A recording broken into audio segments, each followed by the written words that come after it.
Não basta dizer apenas obrigado.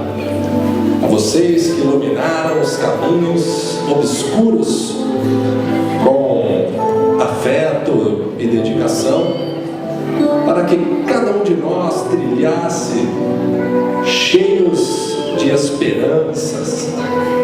Não bastaria dizer apenas muito obrigado. A vocês que se doaram inteiros, renunciaram aos seus sonhos, para que muitas vezes pudéssemos realizar os nossos, não bastaria dizer muitíssimo obrigado.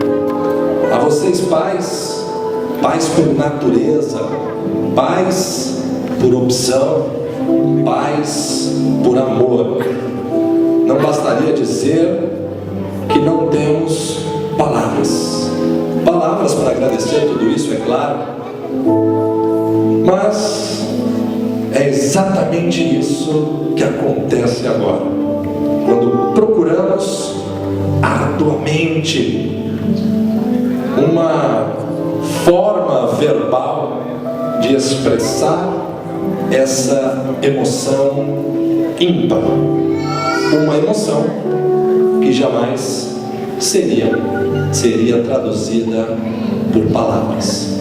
Peço que os pais fiquem em pé. Por favor, os pais dos formandos, fiquem em pé.